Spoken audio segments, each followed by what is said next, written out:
Pues estoy solo.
Bueno, muy buenas noches con todos los estudiantes que ya se están conectando a la presente reunión. Vamos a dar por inicio con nuestra clase del día de hoy. Sí, de acuerdo al horario, nosotros en la presente clase tenemos lo que es la asignatura de historia. Sí, para que ya vayamos un poquito coordinándonos con el horario. Nuevamente ya las indicaciones generales que ustedes ya tienen, ya saben, tal y cual se lo maneja en la asignatura de emprendimiento, también en historia, sus tareas serán publicadas, tienen 7 días para realizarlas. Estén, por favor, les ruego pendientes del chat. En el chat el compañero Alex les está compartiendo todos los insumos necesarios para que ustedes puedan acceder a la plataforma virtual. Se les está facilitando un video en el cual se les explica cómo ingresar. Sí, tomemos un poquito más de atención y si de pronto algún problema existe que no mismo pueden ingresar, comuníquense con el compañero de TICS, Alex Sandoval, quien es el que les está compartiendo la información para que puedan acceder. No se dejen acumular las tareas, no se dejen atrasar en las tareas para que puedan tener tiempo de realizar todas y cada una de ellas. ¿Sí?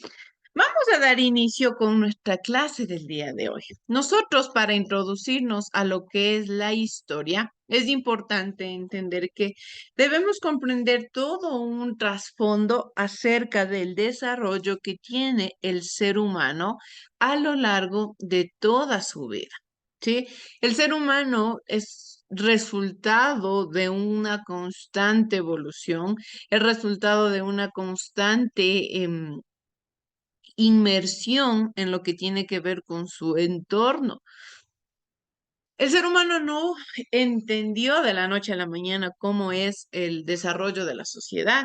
Tuvo que ir aprendiendo, tuvo que ir entendiendo, tuvo que ir adaptándose. La adaptación al entorno es la base fundamental para todo lo que somos hoy en día, para todo lo que el ser humano ha conseguido también en la actualidad. No siempre nosotros vamos a esperar entender que todo sucedió de la noche a la mañana, que quizá mi cultura ecuatoriana es porque sí, porque así lo decidió una persona. No, debemos entender que todo viene como resultado de una adaptación al entorno, como resultado de un desarrollo, como resultado de varios procesos que ha tenido que enfrentar el ser humano. Generalmente, el hombre como tal tenemos principalmente dos teorías importantes, sí, lo que es la teoría creacionista y la teoría evolucionista. En el estudio de la historia, generalmente siempre nos enfocamos un poco más en el estudio de la teoría evolucionista, sin desacreditar lógicamente a las otras teorías que existen, a la teoría creacionista. Cada persona es libre de pensar en qué teoría elige para entender el origen de la vida, pero ¿por qué se lo utiliza al origen de la teoría evolucionista como un referente para el análisis del ser humano? Es porque en esta teoría nos explica cómo el ser humano ha ido desarrollándose como persona, ha ido entendiendo su entorno, ha ido cumpliendo con sus necesidades básicas. Ayer en la asignatura de emprendimiento, nosotros analizamos lo que es las necesidades principalmente básicas que tiene el ser humano. Esto viene correlacionado aquí, a que nosotros debemos comprender que desde un inicio el ser humano tuvo necesidades, necesidades que tenían que satisfacerse, necesidades que tenían que salvaguardar de cierta manera para desarrollarse dentro de un círculo en el cual de una o de otra manera tenía que adaptarse. Existe un largo proceso que el ser humano sigue, ¿sí? Un cúmulo de conocimientos que el ser humano tuvo para poder consolidarse como tal, ya como una persona pensante, como una persona que conoce su entorno, que es capaz de investigar, que es capaz de desarrollarse. Pero todo esto, como les venía mencionando, viene siendo producto de una evolución, donde en un momento el ser humano tuvo que en algún instante cuestionarse todo lo que tenía en su entorno. Es como cuando nosotros em, nacemos. Cuando yo nazco, cuando el ser humano nace, no tiene ni siquiera idea del mundo al que está llegando. Sí, todo es absolutamente desconocido para un bebé. No sabe hablar, no sabe para qué sirve una cama, no sabe para qué sirve un reloj, no sabe para qué sirve una cuchara. ¿Por qué? Porque es un mundo totalmente desconocido. ¿Qué tiene que hacer? Conforme van pasando los meses, conforme van pasando los años, el ser humano, como por naturaleza, por inercia, se va adaptando a lo que tiene en su entorno. Va aprendiendo a hablar, va aprendiendo a utilizar las cosas básicas. Después de ello, ¿qué hace? Va a las instituciones, entra dentro de la academia ¿para qué? Para ir desarrollándose como ser humano, ir adquiriendo conocimiento y saber enfrentarse a la vida. Todo lo que yo realizo diariamente, todas las actividades que yo me propongo diariamente tienen una finalidad. ¿Cuál es? El saber enfrentarme a mi sociedad, saber enfrentarme a mi realidad. ¿Sí? Si es que yo no sé cómo me voy a enfrentar a la realidad, estoy prácticamente desarrollándome en un mundo totalmente extraño a mí. Con esto no digo que solamente nosotros podemos desenvolvernos desde un área académica. Por ejemplo, hay muchas personas que ni siquiera han cursado estudios y son personas exitosas, personas inteligentes, personas con buenos resultados en el ámbito económico, en el ámbito profesional. ¿Por qué? Porque la vida como tal también es una escuela. Las anécdotas me sirven a mí para aprender, para equivocarme, para nuevamente repetir procesos que quizá puedo mejorar. Sí, pero todo esto, como les digo, viene como un cúmulo de un desarrollo. Sí, de un entendimiento de todo lo que nosotros vamos aprendiendo a hacer conforme se va pasando el tiempo, conforme va desarrollándose la sociedad. Y esto no solamente es una forma de actuar o una forma de ver la realidad. De nosotros o de nuestro entorno, ya viene innato en el ser humano. ¿Por qué? Porque el ser humano es producto de esta evolución. El ser humano es producto de todas estas sociedades, de estos clanes en los cuales tuvieron que ir aprendiendo, tuvieron que ir adaptándose, tuvieron que ir desarrollándose. ¿Para qué? Para llegar a lo que somos nosotros hoy en día. Cuando el ser humano logra cruzar esta línea, el ser humano ya logra pasar del salvajismo, del nomadismo, empieza a consolidarse como una sociedad, empieza a desarrollarse ya en un ambiente sedentario, entendiendo la naturaleza, desarrollando su propio alimento. ¿Qué hace? Empieza a evolucionar mucho más. Cuando el ser humano empieza a evolucionar, empieza también a investigar, empieza a desarrollar su conocimiento, empieza a aprender. Y aquí viene un punto muy importante que aparece dentro de la temática de la historia, que es el humanismo. ¿Sí? El humanismo es una rama que aparece con la finalidad de darle importancia al pensamiento humano. ¿Por qué? Porque nosotros venimos de una sociedad en la cual el ser humano tuvo que pasar muchos procesos donde fue esclavizado, donde fue dominado por una fuerza no superior en el sentido de algo sobrenatural, sino una fuerza superior en el sentido del conocimiento, en el sentido del, de la academia como tal. ¿Por qué? Porque lamentablemente nosotros eso vamos a ir estudiando poco a poco conforme vayamos pasando el periodo. Podemos ver cómo personas, grupos que se creían con un conocimiento más avanzado, lo utilizaban este conocimiento para dominar, para esclavizar, para tener bajo presión a muchas sociedades. ¿Sí? Entonces el humanismo aparece como una rama en la cual quiere abrirle los ojos al ser humano, quiere que el ser humano, que la persona se dé cuenta del porqué de las cosas. De cierta manera, el humanismo viene de la mano de todo este ámbito filosófico. Nosotros sabemos que la filosofía se basa, su objetivo principal es el entender el porqué de las cosas. No todo aparece por arte de magia, no todo lo que a mí me dicen tiene que ser la única verdad. Yo puedo buscar otras verdades, puedo buscar otras soluciones, puedo entender otra forma de vida, otra forma de pensamiento diferente al que a mí me están diciendo.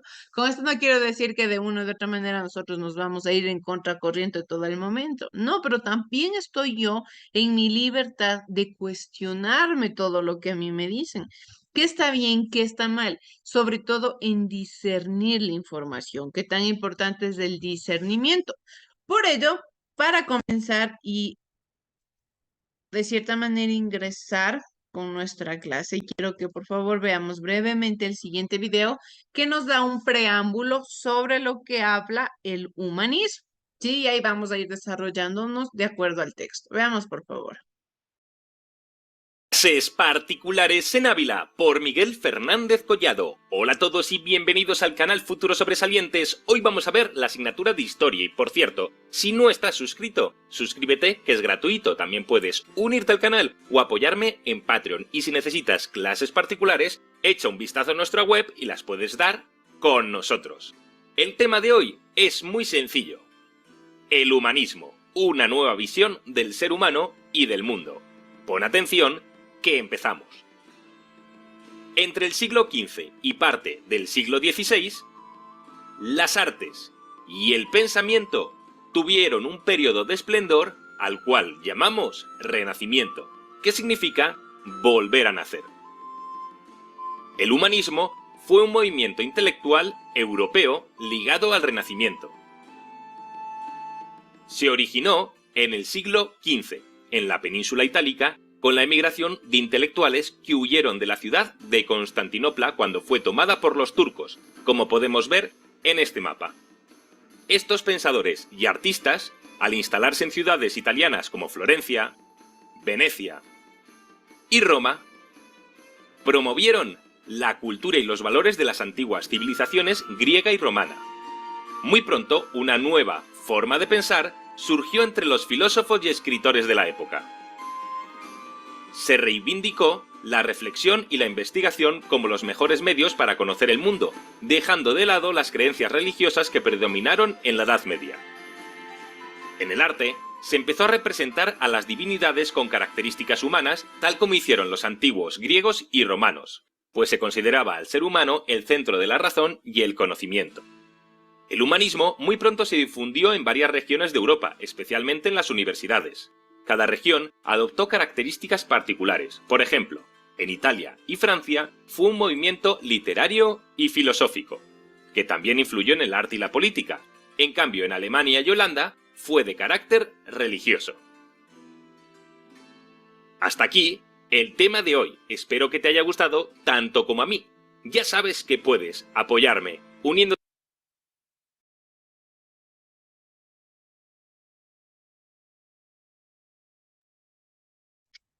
Bien, entonces, acotando lo que el video nos explica, entendemos que la mayoría de historiadores sostiene que en el año 1453 inicia la Edad Moderna. Nosotros debemos de entender que la historia se compone por muchas etapas, ¿sí? Tenemos lo que es el paleolítico, el neolítico, ya después pasamos a la historia propiamente dicha, la edad moderna, la edad media, la edad contemporánea. Estas edades que se van conformando de diferentes sucesos. En la edad moderna principalmente se caracteriza por este tipo de nuevos pensamientos, en el cual la filosofía tiene un referente importante. Este año los turcos otomanos conquistaron Constantinopla, capital del Imperio Romano de Oriente y portador de la herencia cultural de las antiguas Grecia y Roma. ¿Qué quiere decir? Cuando nosotros hablamos de Grecia, se nos viene a la mente Roma, siempre tenemos este pensamiento quizá de la mitología griega, de los dioses griegos. Todo esto se basa en una sola voz, en un solo estilo de pensamiento que es el pensamiento filosófico. ¿Cuál es la finalidad, como les decía, de este pensamiento filosófico? Buscarle la razón de ser a las cosas. Ojo, la filosofía viene como referente en un sentido de qué? De que no es que quiere darle la contra a la religión, porque muchas de las ocasiones se cree que la filosofía quiere darle la contra a la religión, porque todos estos pensamientos buscan generalmente dar de baja todas las opresiones que maneja la iglesia, pero no la filosofía ni estos pensamientos no descartan la idea de Dios, sino descartan la idea de todo lo que el ser humano hace en nombre de Dios. Entonces, todo esto se da de que después de Constantinopla muchos exiliados bizantinos llegaron a Italia y como son exiliados de una cultura filosófica, lógicamente empiezan a llegar a Italia con una forma de pensamiento, ¿sí? Un pensamiento muy diferente al que se estaba manejando dentro de estos sectores. Y es así que empiezan a contribuir en la expansión de la cultura clásica. Esta cultura que estaba siendo redescubierta por los intelectuales de la época y que fue la fuente de inspiración del humanismo. El desarrollo de la ciencia, el renacimiento artístico y un nuevo pensamiento político y económico. Todo esto a mí me sirve para qué? Para yo saber de cierta manera que no solamente me debo enfrascar o pensar que lo que yo pienso, lo que yo digo, lo que está en mi entorno es lo único que existe. Cuando una persona se traslada de un lugar a otro, tiene que adaptarse al nuevo entorno al que se está, con el que se está encontrando y a su vez también este nuevo entorno aprender algo de lo que puedo llegar a aportar yo en este entorno. Pero siempre hay un conjunto y una mezcla de culturas. Yo comparto conocimientos, aprendo conocimientos. También es una época bastante buena en la que nos encontramos actualmente para desaprender. ¿Qué significa también desaprender? Quitarme yo conocimientos o formas de pensamiento que quizá me impartieron, me impusieron en la antigüedad, que ya para la época ya no son tan relevantes, que para la época, para la sociedad en la cual ya nosotros nos estamos desenvolviendo, ya no es un estilo de pensamiento que esté correctamente establecido. El Imperio Otomano entonces se extiende por Oriente, mientras que en Europa se empezaron a formar estados grandes y poderosos gobernados por monarcas. Es así que se gestó una nueva mentalidad que permitió realizar grandes avances técnicos y científicos. ¿Por qué es que este tipo de pensamiento permite avanzar totalmente en la ciencia y en la tecnología? Es porque el humanismo busca decirle al ser humano, a ver, no te quedes solamente con lo que te diga tu líder de la iglesia, con lo que te digan tus padres. Abre tu mente, investiga el por qué existen las cosas, el por qué, hasta incluso, si por qué el sol empieza a qué sé yo, a salir a las 5:30 de la mañana, 6 de la mañana. ¿Por qué sucede esto? ¿Qué fenómeno produce esto? En casos totalmente cotidianos, ¿sí? El por qué la física funciona como funciona. No solamente podemos decir que todo lo que sucede viene directamente de un estado religioso, todo tiene su porqué. Muchas de las ocasiones, por ejemplo, nosotros decimos, ay, es que a mí me pasó algo paranormal y algo, un fantasma pasó por mi casa y se prendió la licuadora o se me cerró una puerta. Una cosa es el yo entender que eso sucedió y otra muy diferente es el que yo diga, a ver, no, lógicamente pensando, esto no pudo haber sucedido. La puerta se me cerró porque la ventana estuvo abierta, entró una fuerte corriente de aire y la puerta se me cerró. Se me hace, y esto lamentablemente es una forma de pensamiento que se suscitó durante muchísimos años en las sociedades antiguas, que se le era más fácil pensar a la sociedad, el decir, Todo es místico, todo es mágico, todo viene de Dios, todo viene de una religión. ¿A qué? A que impulsarles a pensar, no, pero ¿por qué sucede esto? ¿Por qué puede desarrollarse? A utilizar la lógica. Yo tengo que ser lógico para entender todo lo que sucede a mi alrededor. Y cuando el ser humano expande su pensamiento, cuando el ser humano abre su mente y dice, no, no me voy a quedar con lo que me dicen los líderes religiosos generalmente, porque a eso se basa el humanismo, a quitarle este tipo de poder como tal que tenía la religión y a empezarle a buscar un porqué a las cosas, empieza el ser humano a expandir sus conocimientos, empieza a investigar, empieza a desarrollarse, empieza a conocer, empieza a tener muchos avances en la ciencia, muchos avances en la tecnología. Y es así que empieza a ampliarse el mundo conocido. Pero el paso de la Edad Media a la Edad Moderna fue progresivo a lo largo de todo el siglo XV. ¿Qué pasa desde la filosofía? Desde la filosofía se sostiene que al entrar en la etapa moderna, el hombre adquiere confianza en sí mismo y en su pensamiento. ¿Sí? Esto es fundamental. El ser humano durante muchísimo tiempo solamente estaba acostumbrado a vivir como tal una vida relativamente sencilla, ¿sí? Hago lo que tengo que hacer para sobrevivir, no tengo eh, mayores motivos que me impulsen a hacer algo más o a conocer más, pero cuando llegue el humanismo, porque no es que el humanismo solamente llegó como em, cómo llegó el COVID de la noche a la mañana y nunca supimos por qué llegó, cómo llegó, por qué afectaba tanto a la salud. No, el humanismo llegó progresivamente y se lo iba expandiendo, lógicamente, mediante discursos, mediante conversatorios, mediante diferentes formas de expresión oral, se iba compartiendo de una persona a otra, se iba desarrollando de diferentes formas y así logra el humanismo expandirse y llegar a más gente, a gente que le importaba y que tenía la capacidad de aprender. Como tal, el humanismo le ayudó al ser humano a aprender, a entender que el cerebro humano es tan maravilloso que podemos tener mucha información, que podemos tener muchas formas de pensamiento, muchas capacidades que desarrollar. Esto, como les digo, esta confianza que adquiere el ser humano le permitió maximizar sus habilidades. ¿Sí? Es como cuando nosotros queremos hacer algo y tenemos miedo y digo, no, pero es que no voy a poder, no voy a poder. Y resulta que cuando lo intento, quizá me equivoco una vez, quizá me equivoco otra vez, y lo vuelvo a intentar y lo vuelvo a intentar, y resulta que pude hacerlo mucho mejor de lo que yo esperaba, pero ¿por qué? Porque obtuve confianza en mí mismo, obtuve confianza en todo lo que yo podía llegar a hacer. El ser humano es un ente fundamental dentro de la naturaleza. Entonces, al ser el ente fundamental, debemos saber que debemos maximizar sus capacidades. No debemos pensar que debemos convertirnos en una sociedad netamente oprimida, en una sociedad sin aspiraciones, sin pensamientos a futuro, esperando que todo nos llegue fácil. No, debemos ser una sociedad que luche, una sociedad que busque la evolución. De igual manera, en la naturaleza, sensible fuera y dentro de él.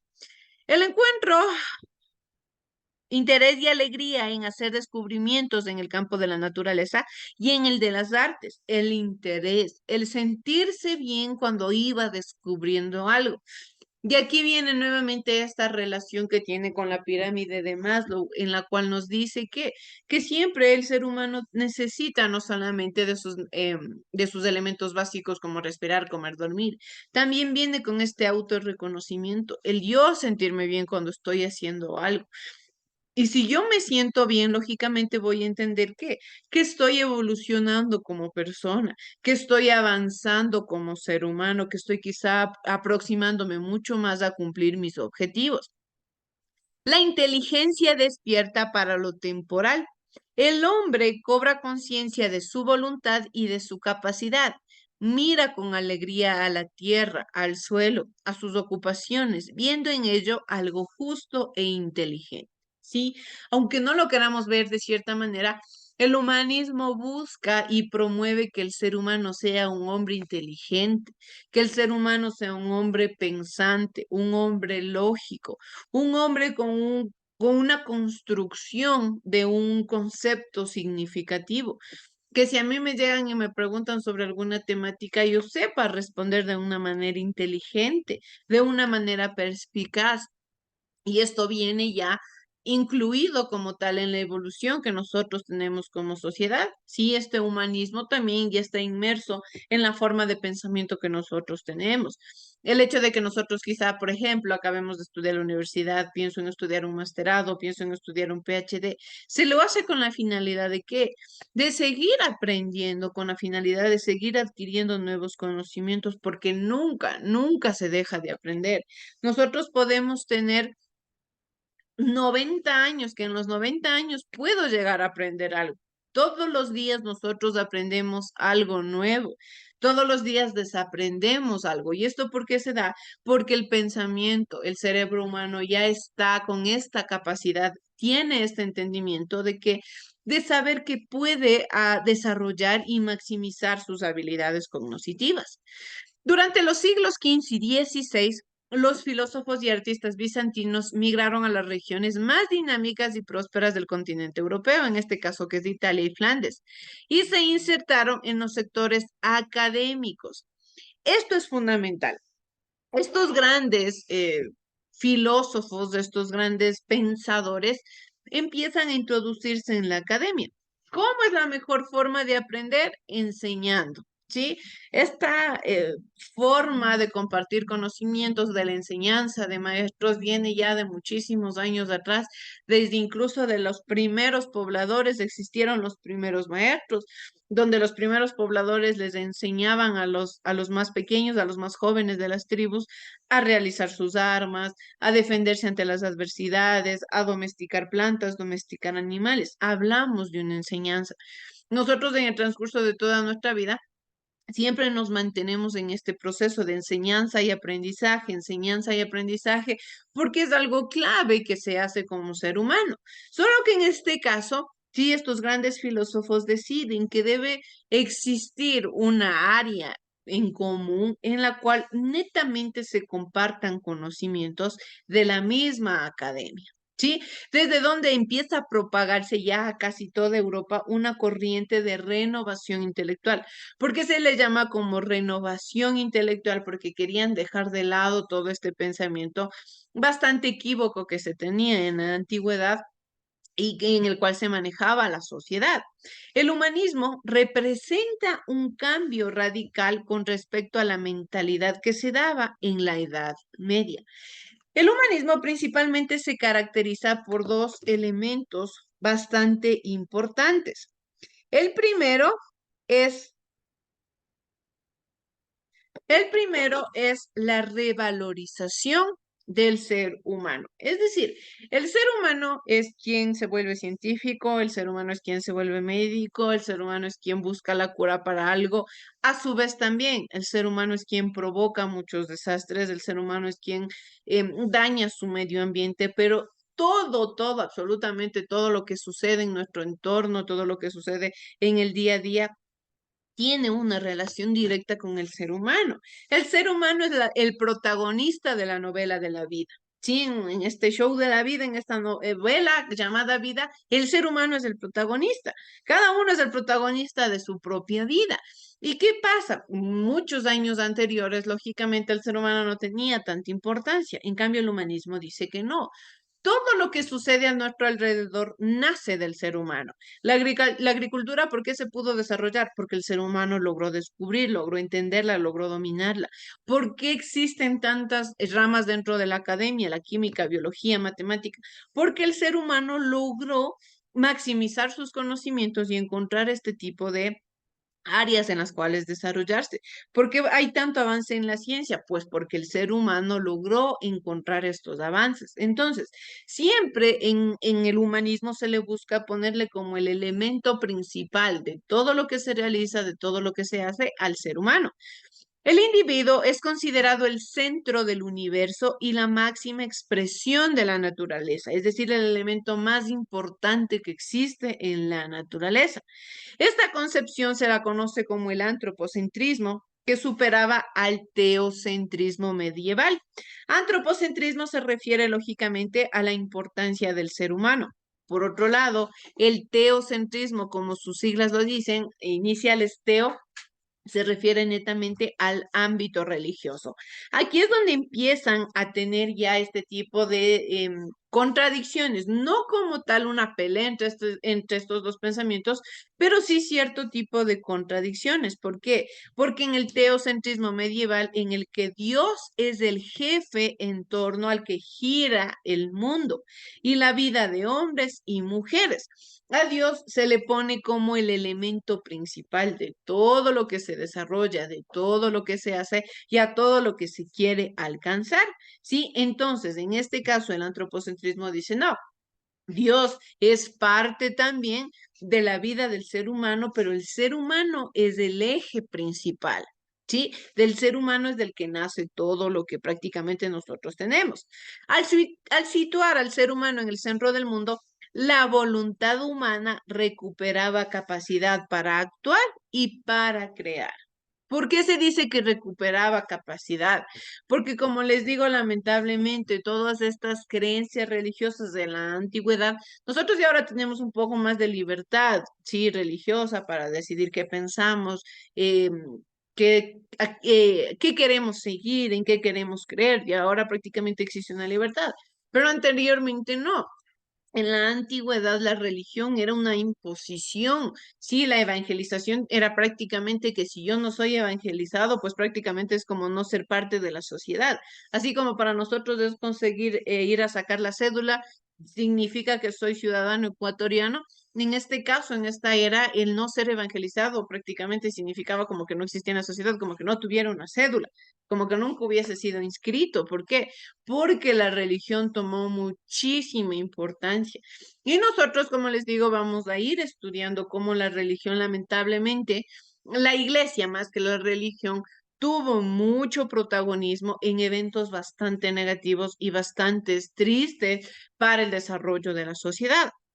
Entonces, como la religión, la iglesia hacía que el ser humano pierda sus capacidades, que el ser humano se vuelva una persona tranquila, una persona domable, una persona sin libertad de pensamiento, que todo lo que le decían decía sí, decía bueno, el humanismo decía no, Dios existe, este ser supremo del cual hablan las iglesias existen, pero el ser humano también es capaz de decidir, el ser humano también es capaz de pensar por sí mismo. Entonces, es aquí que de este modo la visión de Dios y el sentido de la vida cambiaron. Dios se convirtió en Padre misericordioso, mas no en un juez severo, no en una persona que si no pensabas como Dios quería, ibas castigado, que la paga del pecado iba a ser la muerte, en este caso, pero ya muerte, hablando de una muerte física. Entonces, no, ya se le toma a Dios como un ser misericordioso. Dios ya viene a tomar protagonismo como un ser supremo al cual acudir, en el cual encontrar paz. ¿Por qué? Porque como les digo, como la religión manejó muy mal todas estas conceptualizaciones, las personas seguían la religión por miedo. Eran parte de un catolicismo, de un evangelismo solamente por temor, porque tenían miedo a las represalias, cuando no es así. Dios no buscaba esas situaciones, Dios no busca en la actualidad esas cosas.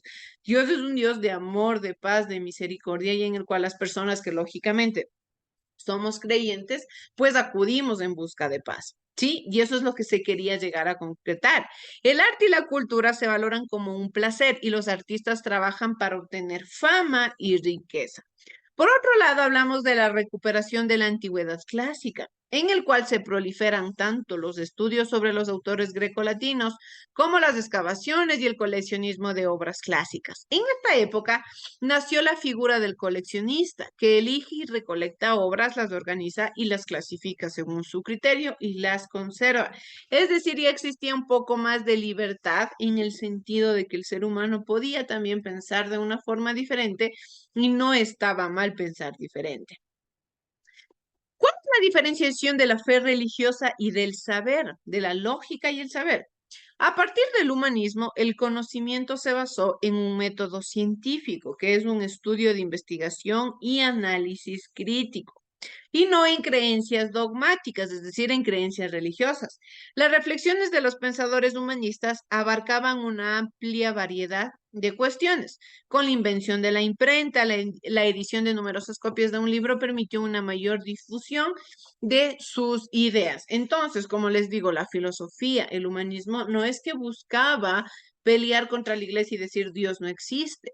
Dios existe, existe un ser supremo, pero el ser humano tiene que ser capaz de analizar, tiene que ser un ser crítico, tiene que ser una persona que luche por sus ideales, por salir adelante, por superarse como persona, porque no siempre se iba a quedar bajo la esclavitud o bajo la represalia de personas más grandes, que incluso estas personas que utilizaban a la iglesia y utilizaban a la religión como método de opresión, eran personas que conocían al revés y al derecho que esto no era real, que existe una forma de pensamiento. El conocimiento es la clave para que el ser humano haya buscado emancipación de pensamiento, emancipación del trabajo, que hayan logrado liberarse de todas estas cadenas opresoras por las cuales pasó mucho tiempo y pasó en muchas sociedades. Por eso es que incluso hasta en la actualidad, ¿cuáles son las personas más poderosas? Las personas que se encuentran, por ejemplo, en el poder político. Aunque no lo queramos ver, son personas sumamente inteligentes, personas sumamente perspicaces, están un paso adelante. ¿Por qué? Porque desarrollan el conocimiento, porque entienden cómo funcionan las masas, porque entienden cómo funciona el proceso social, el proceso político, y están siempre un paso adelante sobre las cosas que pueden llegar a suceder. ¿Qué hacemos nosotros en ese caso? Pues investigar, analizar, ser críticos, tomar buenas decisiones, llegar a buenos resultados. Sí, por ejemplo, en las elecciones, nosotros tenemos miles de campañas que nos dan en las elecciones, pero ¿qué tenemos que hacer? Elegir la mejor opción, ¿sí? Identificar cuál es el mejor futuro que puede esperar nuestro país. Y para ello tengo que ser crítico. Tengo que ser una persona que analice, tengo que convertirme en una persona que comprenda de cierta manera cómo es el desarrollo de las masas y el desarrollo de la política. Y todo esto en el cual nosotros nos encontramos actualmente inmersos de buscar una forma de pensamiento diferente, es gracias a todas estas teorías. Es gracias a todos estos elementos en los cuales hemos encontrado una salida y hemos encontrado una forma de pensar diferente, una forma de tener libertad, incluso para llegar a tener libertad económica, libertad financiera, gracias a pensar, analizar y a ser críticos, sobre todo, llegar a tener un conocimiento significativo. Erasmo de Rotterdam fue humanista ilustrado de Europa renacentista, autor de numerosas obras, reflexionó sobre cuestiones como la educación y la religión, gran viajero que conoció Francia, Italia, Inglaterra y Suiza. Mantuvo contactos con numerosos intelectuales europeos como Tomás Moro y Aldo Manuzio, ¿sí? Fue uno de los principales difusores del humanismo, así como existieron muchísimos más, uno de los principales mentores de que este tipo de pensamiento llegue a más masas, de que esta forma de pensamiento, que era muy importante difundir, llegue a más lugares, llegue a lugares que quizá era imposible creer que podían llegar a pensar diferente y que se logró. Y que actualmente lo estamos consiguiendo. Tenemos libertad de pensamiento y somos un poco más críticos al momento de tomar decisiones, porque el que yo tome decisiones quiere decir que estoy tomando la rienda de quizás llegar a algo más a futuro, ¿sí? Bien, chicos, eso es todo lo que puedo compartirles dentro de la clase del día de hoy. Como ustedes saben, ya esta tarea, el primer taller, estará publicado en su plataforma para que lo puedan realizar. Pueden imprimirlo y llenarlo aquí mismo si es que así lo desean, o si no, pueden hacerlo este dibujito que es un mapa mental en una hoja en blanco. No hay ningún problema. Ustedes eligen lo que les parezca mejor y lo que se les haga más fácil, chicos. Eso es todo lo que puedo compartirles, chicos. Que tengan una excelente noche. Pueden proceder a su siguiente clase. Muchas gracias.